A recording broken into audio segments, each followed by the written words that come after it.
Greetings, everyone, and welcome to this convocation ceremony marking the very highly unique opening of the 2020-2021 academic year at Mercersburg Academy. While faculty, staff, and students tune in from across campus as we live our commitment to the delicate balance of physical distancing while fully engaging with this important tradition, we also acknowledge that we have students who are joining us from around the globe as they were forced into making the difficult decision to learn online this fall, as well as parents, alumni, Board of Regents, and other community friends who have made the time to join us today. It's also important to acknowledge that we are collectively facing unprecedented times as we embark on an academic year during a global pandemic, and as our country reawakens to the social injustice of the ongoing racism in our country. Tomorrow, I will address our community in my opening term talk and hope to lay the groundwork for our year ahead, embracing our school theme for Make a Difference. But today, we will accept our privilege of being able to come together for a year of learning, and we will pause to honor an important educational tradition with convocation, a celebration of a new year and all of its possibilities. While this time in our school history is unique to each of us, it's not unique to our school or to the world. The 1918 flu pandemic killed millions of people worldwide. And in an effort to connect you to our history, I want to share with you a poem that was written by a Mercersburg student, which was published in the Mercersburg News on October 12th, 1918. I wonder if this poem will sound familiar to any of you. As a really important aside, keep in mind that in 1918, we were an all-boys school, which will be referenced in the poem. And institutions like Plows and Steigers, those were shops in town. Think of it as like One North or Rutter's. Here it goes. The Spanish flu is near our school. Therefore, we must obey the rule. The football stops upon the fields. The students starve between the meals. True, to the town we'll go no more, but stay ourselves upon the floor. Plows and Steigers will go broke from lack of moneyed student folk. Our dear old talk room will be quiet from the daily boyish riot. Nor must the boys pass up the hours standing 'neath the scalding showers. We'll keep ourselves upon the hill, and every hour take one pill, and all these rules will keep in sway to keep the Spanish flu away. Kind of fun, right? I wonder what student poems from this year might make it into our archives that might be pulled out 100 years from now and honored by the Mercersburg of the future. In closing, while we know that there are so many things that are out of our control, that are likely going to impact each and every one of us in the year ahead, I'm also incredibly hopeful that this time will help us to be more grateful, more caring, and more willing to do our part for a larger good. And as we welcome a new year, I'm also deeply proud of our school family and how we have used our unique culture to come together at this time. And I challenge us in the weeks ahead to not focus on what we have lost due to this pandemic, but rather welcome each day for what it could be and what we have here together. As our alma mater has inspired us, and the student poem reminded us, we have faced the wild storm waves of years, and bravely we will face them still, together. And now, we turn to one of my favorite traditions of convocation, the naming of the countries. Although one of our chief goals every year is to find ways for us as individuals to become one unified community, it's also with pleasure that at the opening we celebrate the remarkable diversity among us. As a way of acknowledging and celebrating that diversity, we will honor now the nations represented at Mercersburg Academy today. Australia, the Bahamas, Belgium, Brazil, People's Republic of China, Colombia, Canada, Czech Republic, Ecuador, France, Germany, Ghana, Hong Kong, India, Indonesia, Republic of Ireland, Republic of Italy, Japan, Republic of Korea, Luxembourg, Mexico, Nigeria, Pakistan, Peru, Philippines, Russian Federation, Saudi Arabia, Singapore, South Africa, Spain, Sweden, Taiwan, Ukraine, United Kingdom, the United States of America, Vietnam. Good afternoon, everybody. My name is Rose Potter, and I'm a four-year senior from Virginia. Convocation is one of our most beloved traditions here at Mercersburg Academy, and while this year's ceremony might look a little different, the tradition remains. Today, many new students join Mercersburg's Long Blue Line. The Long Blue Line is a term we use here at Mercersburg to describe the thousands of students, alumni, parents, faculty, and staff who are all members of the Mercersburg Academy family. However, I've always believed that a line was an improper metaphor for this network, because members of the Mercersburg community are not in the business of keeping things linear. I mean, just look at the sidewalks on the quad. They're shaped like a bell, but why is that? If there's one thing I remember from my sophomore geometry class with Mr. Crocker, is that a line is the fastest possible way to get from point A to point B. So wouldn't we get to class a lot faster if all the sidewalks were just a straight shot? But here at Mercersburg, we believe that the journey means something. The conversations on the way to class mean something. The friendships and the connections that you have along the Long Blue Line aren't linear. They aren't fleeting, they are meaningful, they are steadfast, and they will stay with you no matter where your path leads.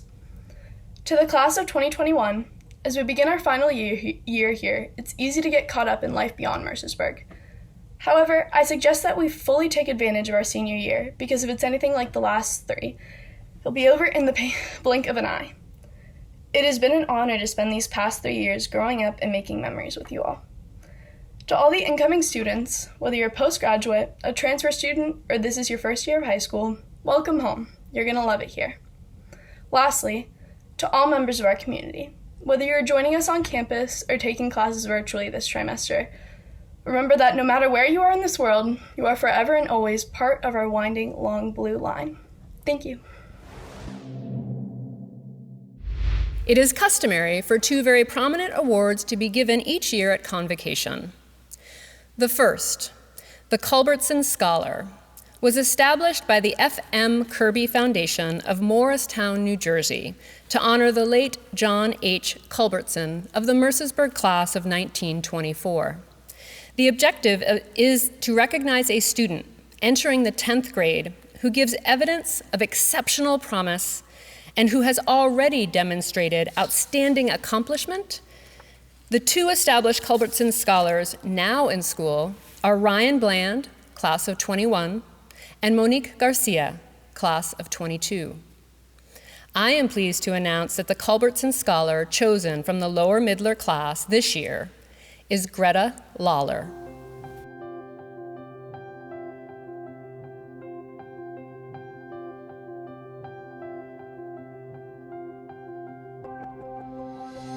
The Robert H. Michelet Prize is awarded to that senior who during their upper Midler year has most distinguished himself or herself in scholarship, character, and school spirit. The award is supported by an endowment established by Simon Michelet in memory of his son, Robert, class of 1930, whose career at the Academy and at Dartmouth College was most ideal in its qualities and influence. The Michelet Prize is awarded this year to Dylan Gant.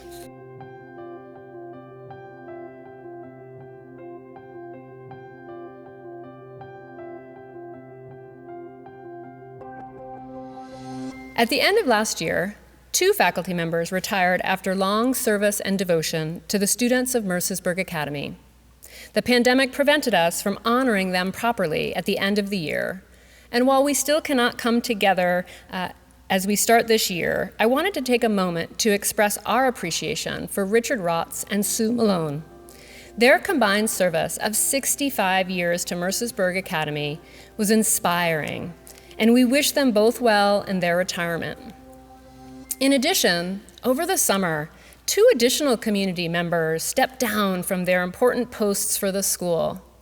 Jeff Gates, who served honorably in the finance office for 30 years, and our beloved Susan Seymour, who will retire this fall and has been the voice and the face of Mercersburg Academy for 32 years.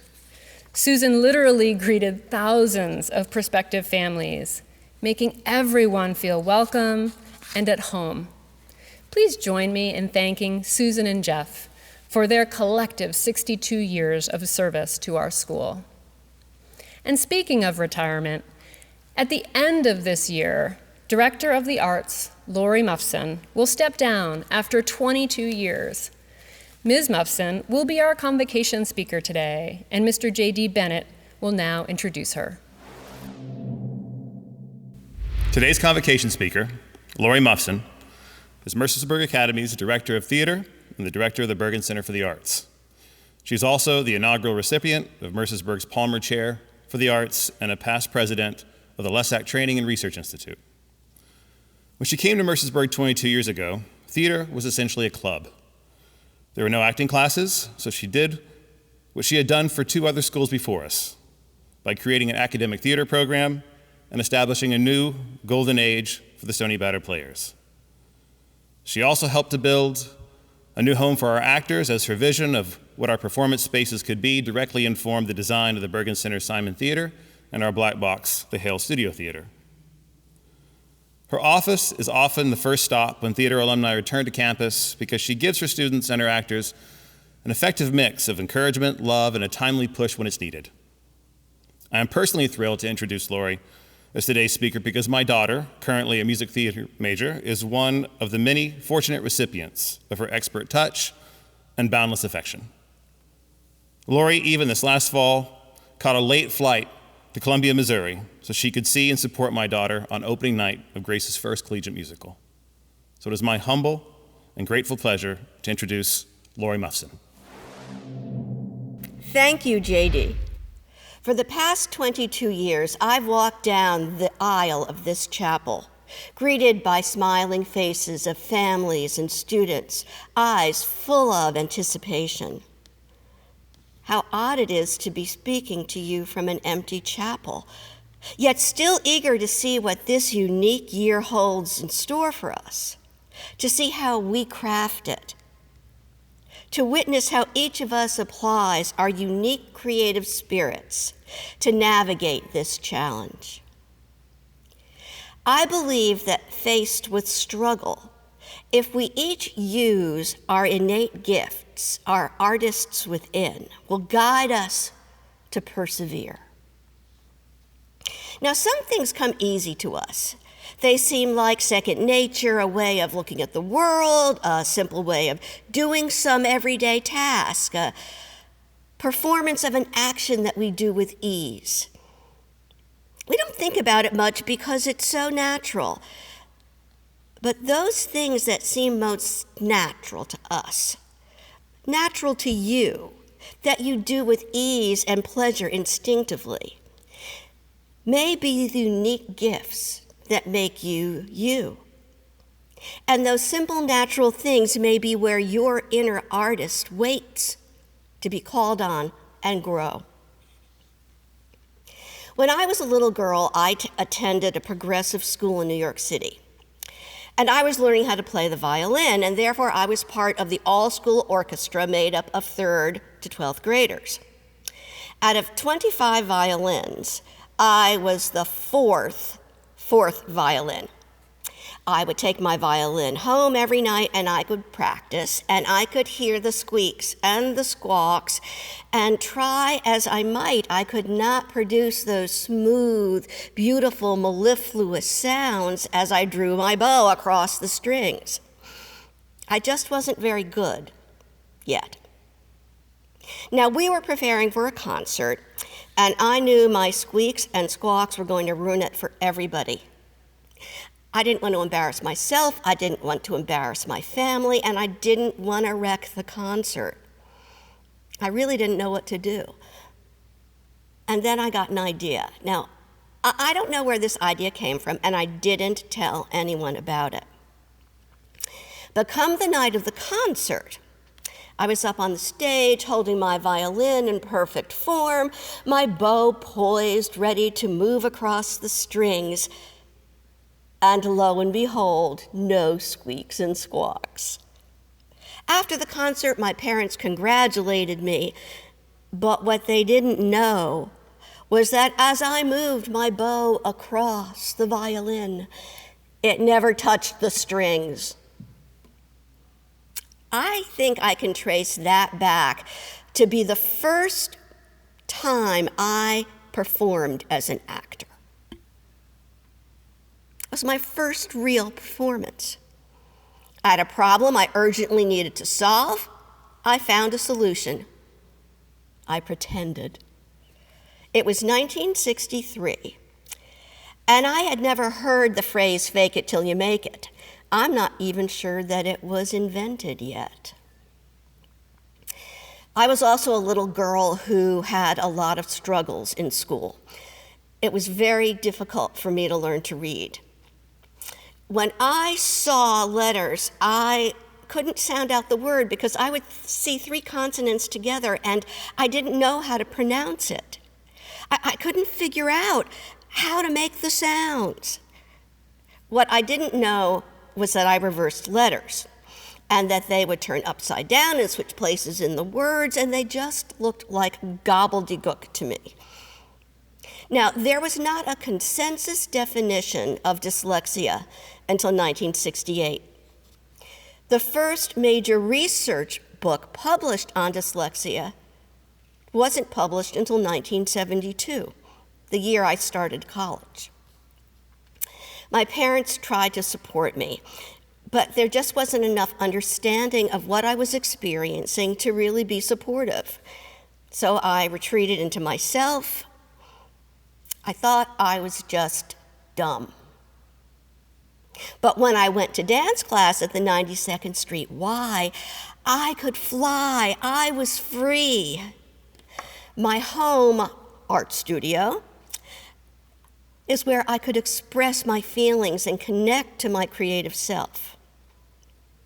But I couldn't paint realistically. I was more of a Chagall-style painter, and I compared myself to my classmates, and I found myself lacking.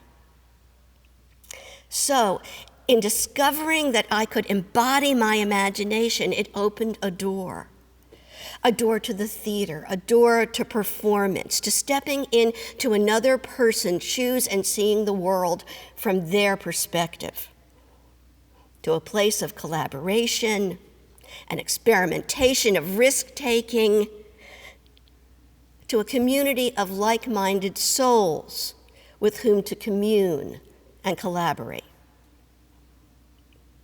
Of course, that 9-year-old little dyslexic girl didn't actually realize that that door had opened, but she did notice a shift, a small shift that allowed for new possibilities, and that inspired perseverance.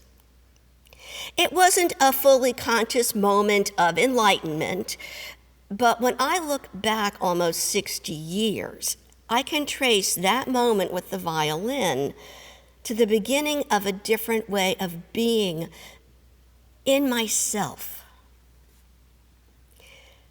Can you look back to any moments where you experienced a shift, a moment of revelation, an experience that led you down a slightly different path?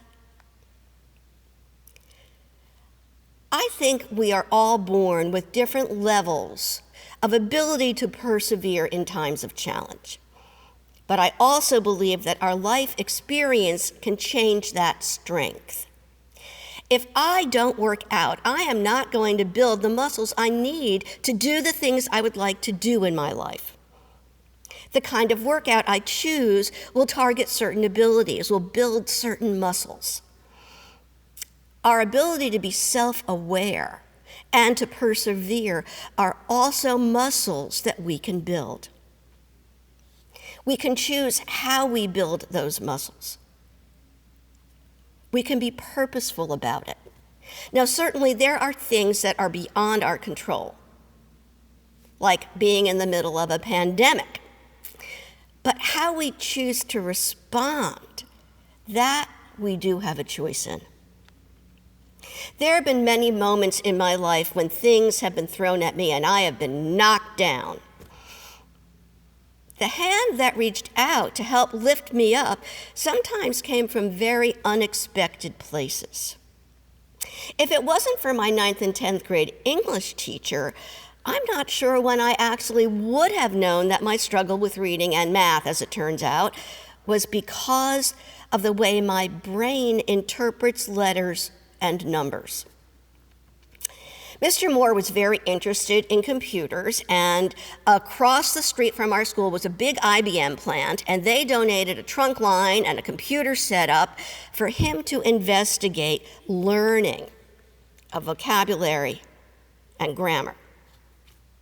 Now, Mr. Moore was also a stickler for spelling. So at the end of a rubric for a paper, you would see your grade, and then 10 points deducted for every misspelled word. Most of the time, my 90s and 80s ended up being failing grades, and that was very disheartening. But I became one of the first people he chose to be a test subject for his computer experiments, and he developed a spelling program just for me. Mr. Moore noticed some patterns. All the letters were there, but they were not in the right order, or a B was a P or a D. And that was the beginning of my understanding about my struggle with reading and interpreting symbols. Now, understanding the problem didn't take it away, but it gave me a context for it. And I was able to start to get some tools to cope with it. Now, most of those tools I figured out on my own because there weren't the kind of support structures we have today for kids with dyslexia. I realized no matter how many times I looked up a word in the dictionary, I could not trust that I was seeing it correctly or that I would be able to transfer what I saw onto the page correctly. But I did have a roommate, and I did have classmates in my dorm who could read over my papers and spot mistakes which I couldn't see. When I got to college, I had to summon up the courage to ask new friends if they'd be willing to read over my papers. And that seemed to work. But in 1976, during my first year of teaching at a boarding school outside of Baltimore, I had to write my first set of comments on a form in triplicate. I remember being called into the head of school's office, who, as kindly as he could, explained to me that he could not send my comments home. Not because of the content, but because of the numerous misspellings. I realized I hadn't set up any kind of support system to help me. I explained my situation to him, and we worked together to create a support network. By the time I went to graduate school, I understood what I needed to do in a new community. And then, as luck would have it, I ended up falling in love with a journalist, a writer, an editor, an English teacher, who, even though he is now retired from teaching here at Mercersburg, still reads every progress report, every set of comments, and any document I write that anyone else is going to read. And he has done that for 37 years. Over the years, I have come to see my dyslexia as a gift. I discovered it was easier to read dialogue than it was to read narrative, descriptive passages.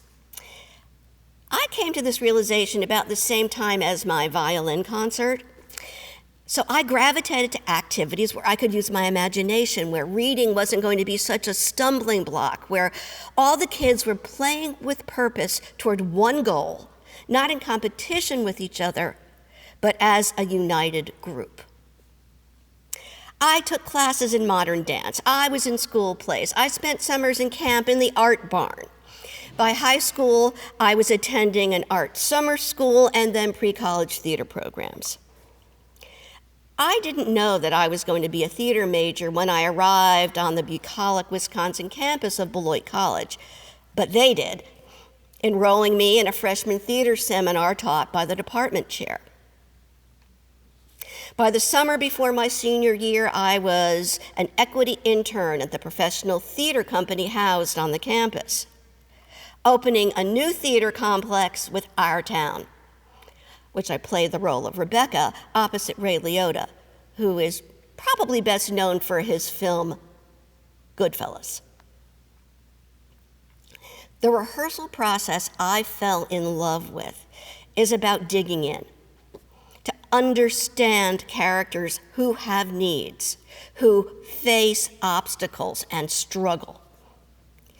It's about making a choice and seeing where that choice takes you, assessing and reassessing and making new bold choices and taking a risk and falling on your face, knowing that your creative partners will lend you a hand to stand back up on your feet and do it all over again.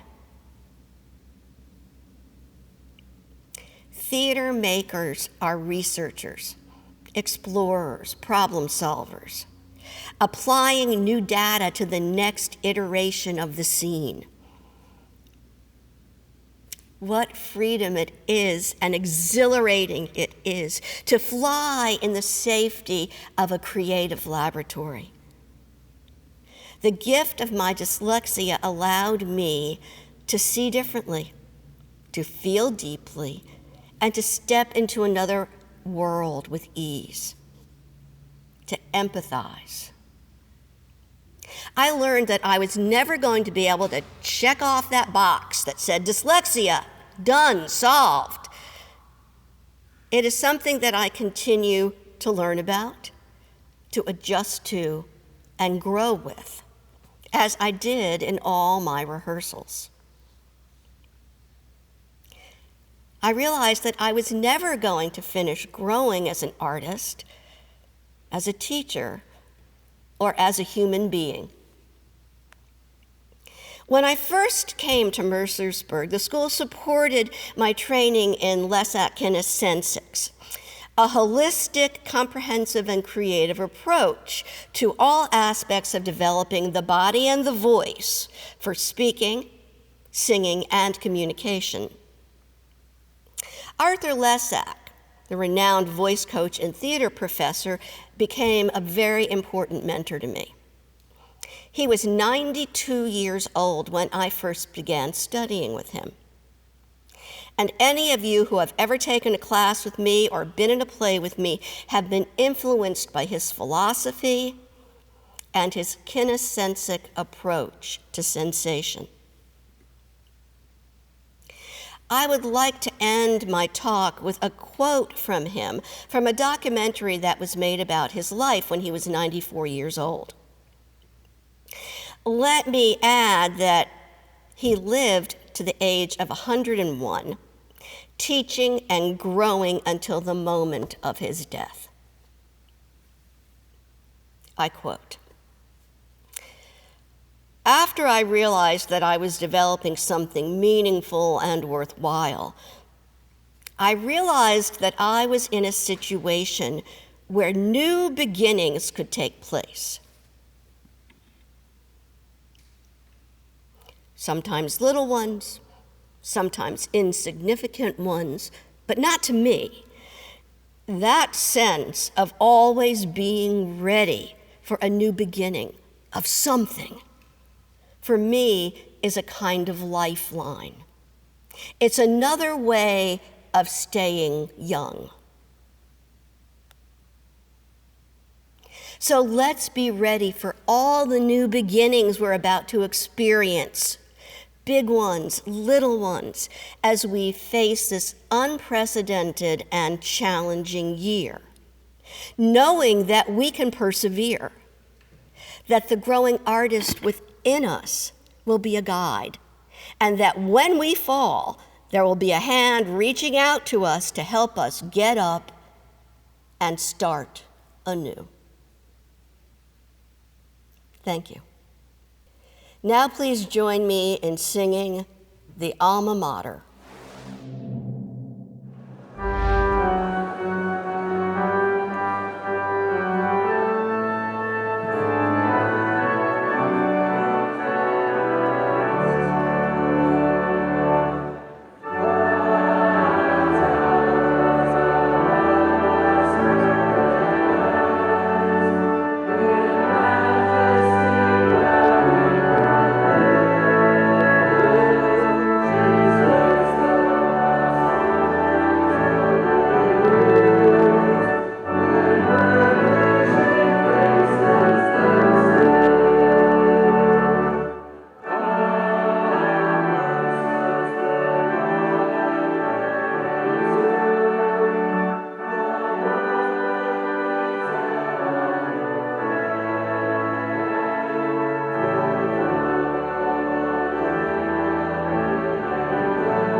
Will you please join me in a spirit of prayer?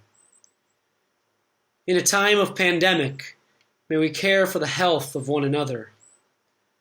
In a time of division, may we not ignore those who do not look, think, act, or have the same background as us.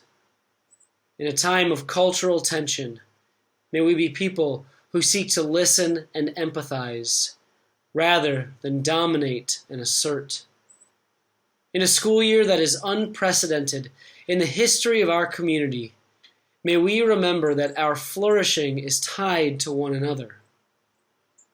During this time, let us journey together.